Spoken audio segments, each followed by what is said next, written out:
Guess he's too used to the beach. Hey, Islander, what can I say?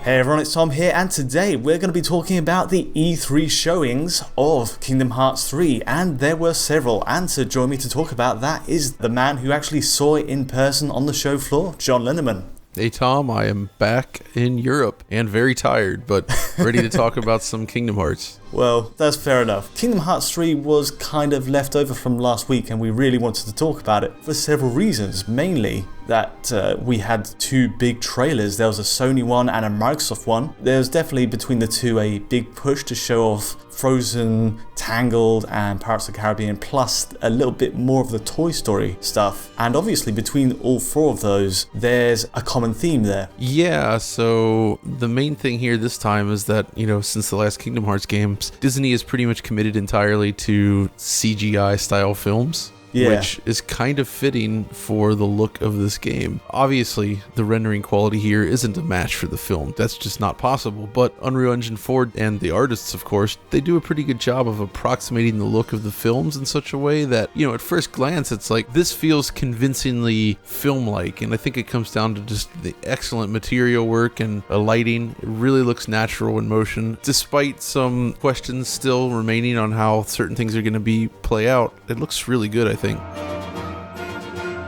Looking at it from afar, and especially from the perspective of a younger audience, this practically looks as good as the films. There are obviously big things you can pick out and slow it down and say the rendering quality of the motion blur, the texturing, the lighting, they're all taking a step back. But for what I guess we call it an approximation of the real thing, it does an amazing job. Worth saying at this point, these trailers both come with captions saying this represents the game currently in development, and definitely there's no sound design in either of them, so you're just left with that voiceover work. So yeah, no Foley design at all, so it definitely feels like all of this is work in progress and subject to change, but it still looks amazing. I guess when it starts off with the Frozen scenes, you can see there's a lot there which translates directly from the Pixar films, the way the models move and the eyes look fantastic. But then there's stuff like the skin doesn't quite react to light as it does in the films, and I think there's a fair reason for that. Bear in mind, Pixar has render farms with many computers to handle the processing offline, whereas what we're looking at here is a real-time effort at recreating that look. So there's a little stat I always love picking out when it comes to the Frozen film, which is there's a scene where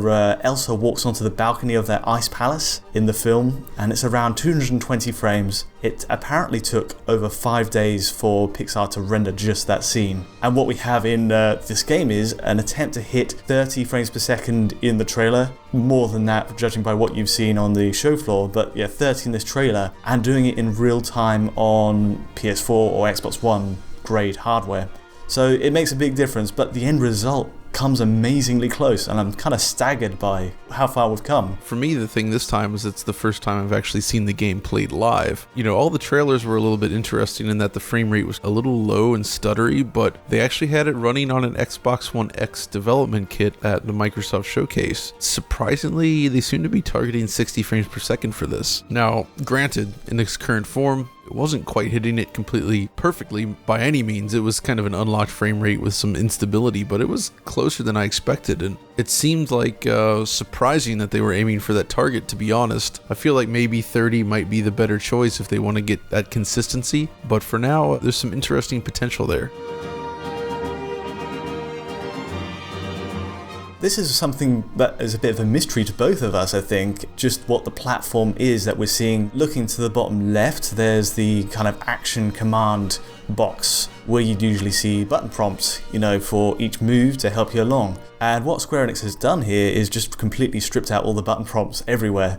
So there's a deliberate move here to avoid showing what platform it is. What we do know, and I have gone with my magnifying glass over it, that it is running at a true 3840 by 2160. So you do immediately assume, right, well, it's got to be an Xbox One X or a PS4 Pro if it is a console. But yeah, it's very interesting to hear that you saw it with an Xbox One X debug kit. Yeah, it was one of the development kits with the little LCD or OLED display on the front there. I see. Sounds like it is targeting 60 then, but how far down do you reckon it's dropping? Mid-40s sort of thing? Yeah, probably about like that. It was highly variable. So, when it was just combat, it was pretty smooth, but then as soon as, the effects kicked up, you could see it dip. But still, it looked like those trailers, which I'm impressed to see. And yeah, it's interesting that they are operating at true 4K in the trailers as well, which suggests that it's either an Xbox One X or PC. I can't imagine that we get that pixel count on PS4 Pro in an Unreal Engine 4 game, to be honest. Yeah, I've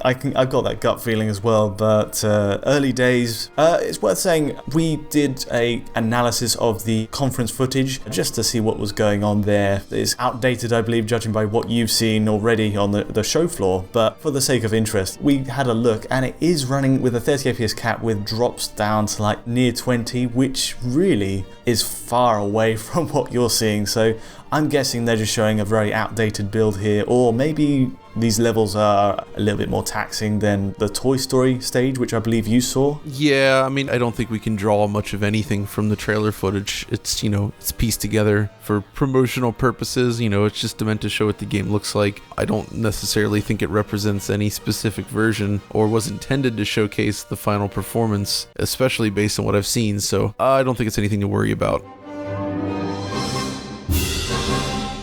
It's clear that the Kingdom Hearts team are animation enthusiasts. They love everything that they're covering. There's a huge passion. They're even working with Pixar to an extent on recreating the Toy Story section at least. The Pirates of the Caribbean section, there are moments where it looks uncanny, but it is the most photorealistic world we've seen in a Kingdom Hearts game. So yes, the Pirates of the Caribbean section was interesting, but I also thought it kind of showed perhaps the inherent flaw in tackling such a broad subject matter. They look nice, but you compare it to like dedicated games like Skull and Bones from Ubisoft or some of the Assassin's Creed stuff, which I suppose is a little unfair since this game is not focused just on that, but it doesn't quite stack up to that. What I'm more interested in is sort of the scope of the game. One of the issues I've always had with these games, going back to the original two, is the very limited scale of each area. You are essentially tunneled into a bunch of bespoke rooms that were themed after different